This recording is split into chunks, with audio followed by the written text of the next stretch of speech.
In this edition of Women in Focus, I embarked on a trip to Damongo in the West Gonja Municipal of the Savannah region of Ghana to interact with a local woman entrepreneur whose story will be projected the experiences of women entrepreneurs as they juggle motherhood, managing their homes and businesses. Ayishetu is a 69-year-old shea butter producer and mother of seven who has been producing shea butter for the past 50 years. And this is her story. My name is Shetu Brahma. I am a shea butter producer. Shea butter business has been my source of livelihood. Through the shea butter business, I'm able to take care of my children. Whenever I'm producing in large quantities, I invite a few women to assist me in the production. Through this shea butter business, I got the opportunity to travel to the US to train people in shea butter production. I even got certified. I started producing shea butter when I was a young girl. I was raised by a shea butter producer. That was how I learned the trade. She even taught me how to produce dawa dawa, a local spice for cooking. My current challenge is that I can no longer afford to buy the shea nuts in bags because of inflation, so I buy in small quantities to produce. With about 600 Ghana cedis, I will be able to afford a bag of nuts. Whenever I want to produce, I start by washing the shea nuts to remove dirt. I then dry it for a while before taking it to the grinding mill to crush the nuts. After that, I roast the nuts and grind them. The next morning, I beat the paste to extract the oil, which will be boiled until it turns to butter. This is the only production method I use. I have never used a machine to process the butter. So, are there health hazards to this process? There are no health hazards with the method I use. It's just very tiring and stressful. Have you had like any form of external support? No. So it means from the beginning that you started with your first set of capital and continued to run it gradually. That's how it has been till today. Yes, everything is self-funded. Do you sometimes make time to vote during the election period? I vote during every election. Over the years, have you been impressed with the role government has played when it comes to empowering women, especially in these communities or in your community? What do I have to say? We are just followers. Because we are uneducated, we are unable to fight. We look up to the educated ones and follow in their steps. If you have to come face to face with government today, and you have to look at how far your business has come and what some of the challenges have been, what is one thing you would like to say to government? I will request for financial support from the government to enable me to purchase shea nuts to reproduce into butter. I also need help with adequate water because I need both to aid me in my work efficiently.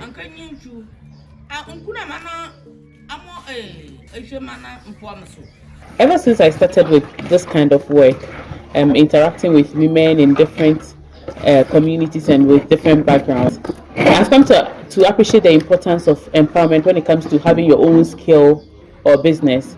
One thing though is when we look at the issue of domestic violence in our homes, we realize that the reason most women fail to leave abusive homes is because they are not economically empowered. They don't have their own business that if they should walk out of these abusive environments, that would enable them to be able to take care of themselves and also their children. What's your take on domestic violence generally? It's all about being serious in your work, because when you help provide for your home, you will not be taken for granted. Through this business, my children do not go hungry. Have men in our communities, like in this particular community, been supportive of women in entrepreneurship?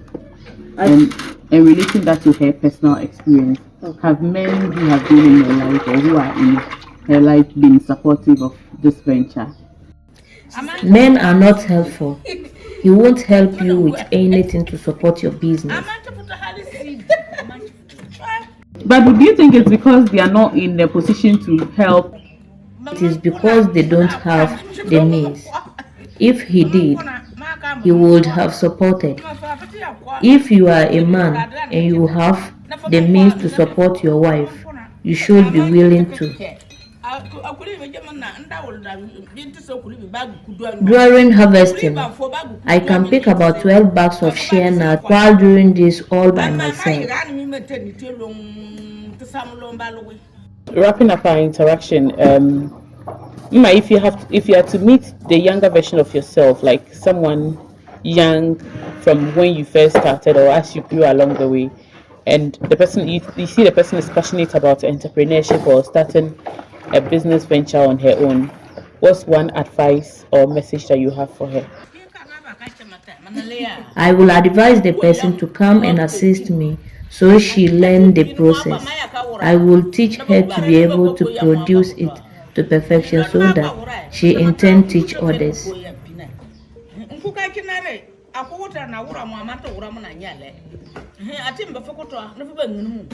Alo 16 million women across 21 African countries harvest the nuts of the African shea tree, which is used to produce shea butter, though these women rarely share in the global profit. This situation is partly due to the relatively low level of education and other constraints among females on the labor market. Speaking to the Assembly Member for Kantin Electoral Area, Honorable Ananpansa Abraham, he reiterated the importance of effective entrepreneurial skills on the part of women as a solution to problems faced by women entrepreneurs in Ghana. You see, the world is changing, and those days where we used to consider men as breadwinners of families is over. Today, women are even those taking care of the homes. And so we have moved beyond that stage where women are being intimidated by men. It is just that the women don't realize the importance that the world today is attaching to them. What would you say are some of the challenges that women entrepreneurs specifically have faced? Most of them don't have the necessary skill to go into. They don't even understand what entrepreneurship is all about. Take, for instance, the shea industry that we talk about. Shea nut has a lot of economic value, but we limit ourselves to just one component, which is the shea butter. The shea butter. The women just need the opportunity. Yes. Let me tell you, they are more, especially the rural woman. When they get access to something, the pace at which they move, it will marvel you. What do you think government can do to support, if not directly through you, support these women? Capital is key, and also inaugurating entrepreneurial centers in the various municipalities, districts, and even regions. In fact, the governments upon governments have tried this, but because of the overpolarization of some of those initiatives, they have not been able to survive the test of time. Government need to just create the enabling environment and expose the people to avenues that will enable them to be able to make good use of what God has given them. That's true. I want to take your opinion on domestic violence. We all understand that when violence occurs, it's not just women who suffer, it's not just even the men who suffer, but it affects our children. So as a leader, what's your message? In most of the cases, the laws don't work. I have worked on a number of cases of domestic violence. And immediately you start, you begin to see family members, relatives coming in.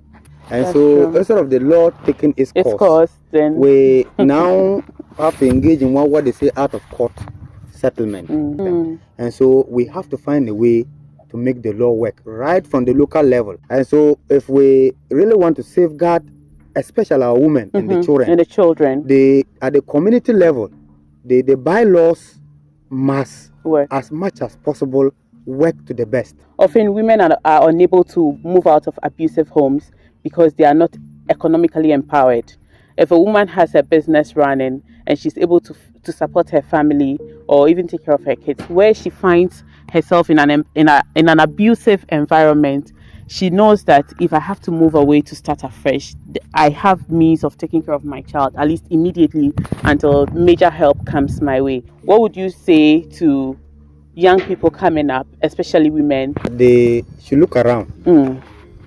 Find somebody, attach yourself. Yeah. Because learning is an ongoing process. It doesn't end. You'll be able to achieve that particular dream of becoming a self-empowered person. And once we are able to fight and stamp this out of society, and then we come to such a point where women are able to say no and yes at the home level, they will also have a voice, they will have a say, because an economically empowered woman is one that can stand up to all the challenges of society, and even society will respect you for who you are. Through a generous donor, we're able to present a token of support to Mma Ayishetu Brima to help elevate her business and motivate her to do more for her family and as a woman in focus.